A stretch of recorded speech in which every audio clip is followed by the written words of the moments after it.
Now when people watch my videos and they see that we live way out in the woods, they ask, what do we do about pests in the garden? How do we keep the critters out? And we really don't do anything. When we put the garden in, we put up a fence because I had the same concerns. We have moose and bear and deer in the yard all the time, but we have never had a problem. And any one of those creatures could get right over this fence at any time, any day. Especially on the upper end, the fence is only about 3 foot tall. And up until about 2 years ago, we grew the corn outside the fence and never had a problem. As you know, I always say you take care of nature and nature will take care of you, and I firmly believe that. So with that being said, we do have friends in the neighborhood that drop by quite often and watch over the garden. Like right now. I can't believe he just sits there and doesn't fly off. We're out here in the garden and he's not bothered by it. I'm certain that if I walked any closer that it would take off, but he's out here quite often and he must have good hunting, because there are voles and chipmunks and all kinds of stuff that are out here. He comes here and he takes care of the rodents. I don't bother him at all, and he does a great job of it. Pretty amazing, isn't it? Such beautiful birds. And it's just so cool to have them out here. It's really unbelievable. JC will be out here working in the garden. That owl's perched over there, just watching over him. But he is the bird man, you know. We don't call him the bird man for nothing. Yeah, but off camera, she just calls me bird brain.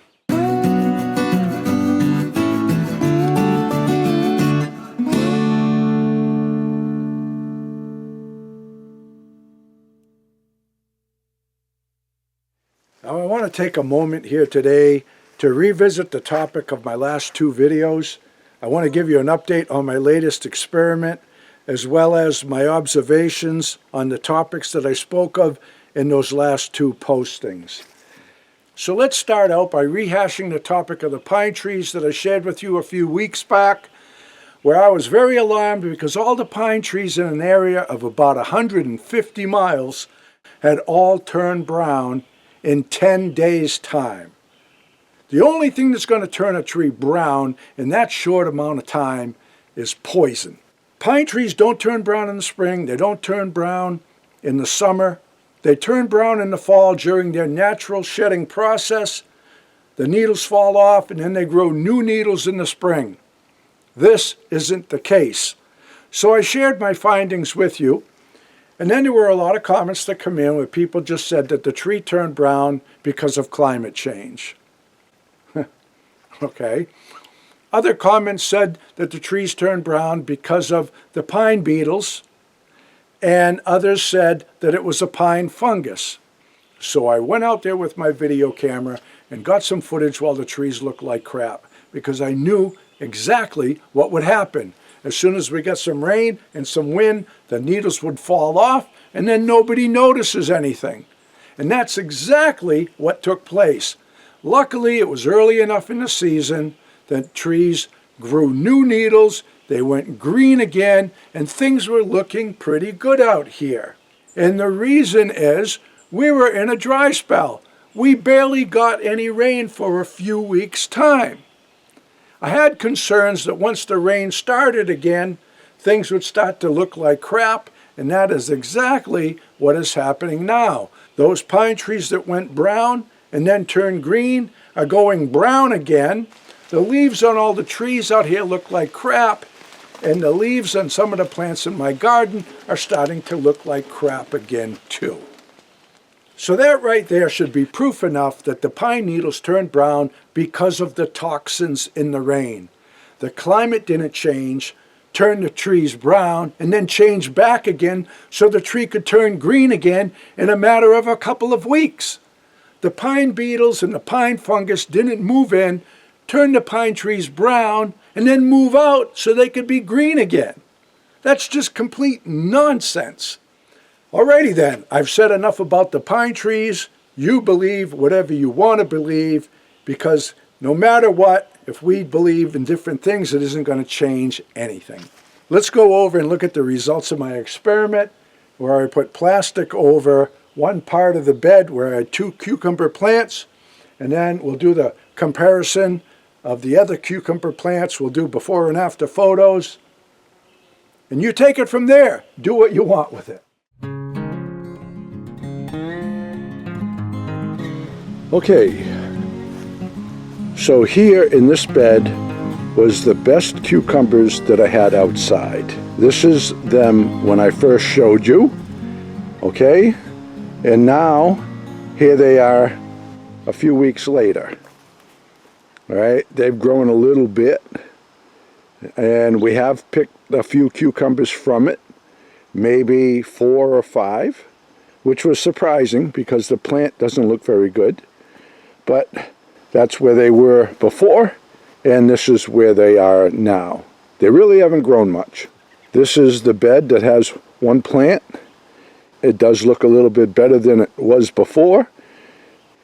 It's grown a little bit. Now this bed here, this is doing spectacular.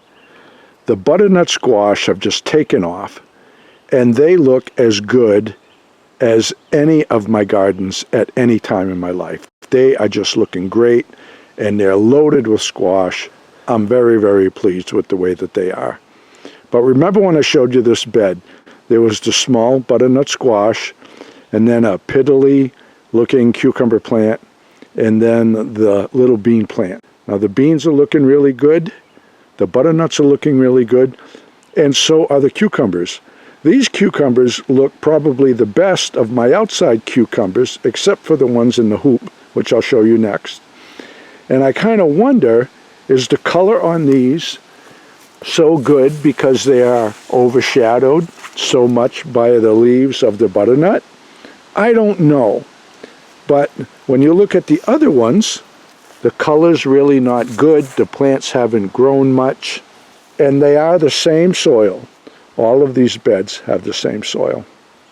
Now this bed, this is my experiment. There were 2 plants in here looking kind of spindly. 2 cucumber plants here, and my spindly pepper plants here. The only change I made is I tarped this over to keep the rainfall from falling directly on the leaves. Of course, any rain that falls in this bed will feed the roots, but I wanted to see about keeping it off of the leaves. And look at the difference in these cucumbers here. Now they are growing right outside of this, overtaking these pepper plants. I'm not going to cover this any further because I want to see if the leaves outside the tarp will start to get discolored from the rain. I'm just experimenting here. Well, I'm just going to recap this real quick, show you another before and after comparison, share my thoughts. Then I want to show you something real quick with the trees. For the non-believers, folks that think there's absolutely nothing going on in the environment and there's nothing wrong with the trees or the rain or anything else. And then I'm going to quit talking about the environment, because every time I do, YouTube demonetizes my videos like they did with my recent postings. Then I do all of this work for nothing, and I've got other things that need to be taken care of.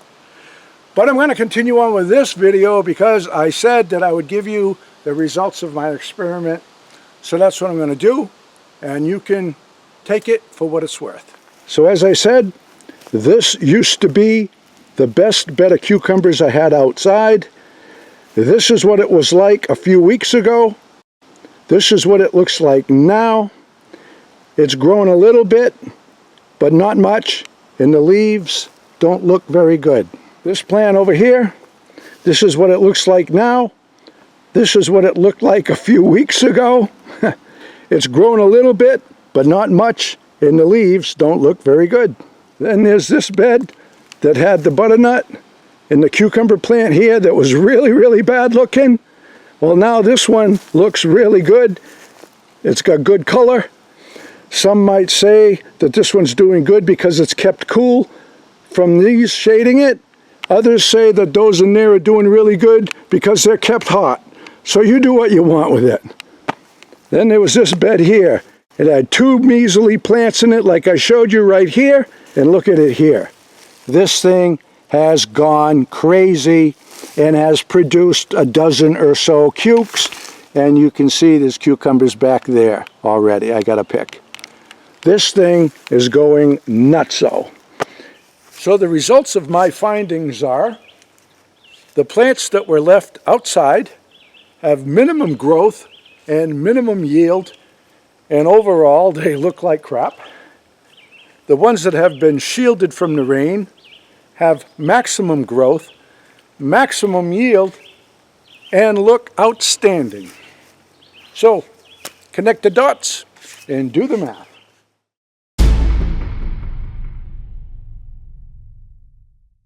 This maple tree was alive last year. You can still see there's remnants of leaves on it. It is completely dead. And that did not lose its leaves from caterpillars. They shriveled up and they fell off. So there's that tree right there. I'm just going to pan. About 100 feet away is that little cherry tree right there. I'm going to walk up to it. Last year at about this time, Lori and I stood right there, and we had this cherry tree behind us that was beautiful, lush and green and absolutely beautiful. We were showing you that big moth that Lori had found in the road. We picked it up, we carried it over here to let it have its last few breaths in the shade of these ferns over here. Look at the size of that moth right there. It looks like it got boogered up a little bit, but beautiful, isn't it? I believe that's the Sopia moth, if I'm pronouncing it right. At first I thought it was a polyphemus moth, which are similar, and I used to see them when I was a kid, but these little specks here are different. A polyphemus moth, they're round and they look like eyes. These are more like half moons, but look at the size of that thing. You know, he's probably on his way out. They don't live more than a week or two as adults. And in fact, they don't have mouth parts, so they can't eat. So they have a very short lifespan once they become adults. But to be able to just see one while it is here is just a gift. Yeah, they're not seen very, very often. Yeah. So we'll put him here in the ferns and let him finish his life. Yep. It's just phenomenal thing. What a beautiful little gift this morning. This tree was gorgeous, but within a month's time the leaves started falling off, turning yellow and falling off, not being eaten by caterpillars. The leaves turned yellow and crispy and fell off. The tree went bare. This tree is absolutely dead. All the branches are crispy. Crispy now, okay? The only thing that's going to kill a tree like that fast is toxins. I'm going to walk over here about 70 feet and show you more trees that died within 1 year. So there's the cherry tree. I'm just going to pan right around. There's the maple tree that I just started with. I'm going to walk right over here. This basswood tree was alive last year. It's completely dead now. I'm just going to turn a little bit. Right there is a maple that was alive last year. It's dead now. This is the ratio that the forest is dying off in. Then right over there, about maybe 60 feet away, is a birch. So there you go. We have maples, basswood, cherry, and birch that have died in 1 year's time. I know these trees were alive last year because I live right there. And I walk up to the old well to get water, and I pass by these trees. And there's a whole bunch of others that the canopy is thinning out.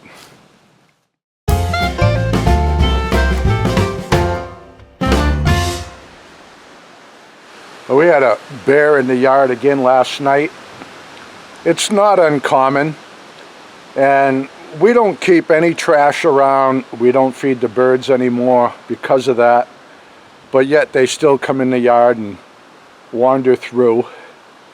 And I was heading down to the garden here this morning and saw this. Yeah, we had some really nice jack-in-the-pulpits here. I mean, look at how big these were. Quite the specimen, but they're gone now. Bear came by and dug them out. You can see the holes he left behind. And look at the size of this. The tubers of the jack-in-the-pulpit are a delicacy to the black bears. They really like them. And they dig them out so carefully. You wouldn't think it was a bear. Like, look at the small holes there. Right there. Looks like a skunk or something dug them out. But that's a bear. They dig them out. They eat those tubers. I've seen this quite often in the woods. I've always liked the jack-in-the-pulpit plant. They just kind of have a cool look to them. And I've seen them dug out quite often. And I always thought that it was a skunk or something. And then I saw some more excavation and saw a bear track there. And now, whenever I see this, I can tell that it's a bear. And they were right here in the yard last night. You can see where he ripped it up the leaf a little bit there. Mm-hmm. Here he is, right here, next to the shed. And there's the garden. And some of the corn is just right for picking right now. Luckily, he hasn't destroyed anything. You know, it could happen. Sooner or later, something will go in the garden and destroy our crop. I leave the greenhouse wide open all night long. Something could get in there. But we have been here. This is our 8th year now, and we have had nothing destroyed in the garden. People are always asking why, and I don't know. Some people say they see me with the birds and all of that, and so they'll say that it's guarded with spirits. I like the sound of that, so I'm going to go with that. Speaking of spirit guardians, your hawk is here again. Well, there he is. He was here a few days in a row, and then I haven't seen him in probably a week or better. Well, that's a good-sized hawk. Do you know what type it is? I think he's a broadwing, but they're so close, so similar to the red-shouldered hawk, so I can't say for sure, but I think it's a broadwing. And nice to have him back. Oh, there he goes. Like I said, folks, you take care of nature, it'll take care of you. I have my little spirit guardians out here, and I love it. Frankie and the boss out walking in the woods, living life happy and free. Tracks in the snow everywhere they go, there's a pokey way up in that tree. A beaver built a pond where they have some fun, taking life a day at a time. Best friends until the end, Frankie and the boss, Frankie and the boss, Frankie and the boss.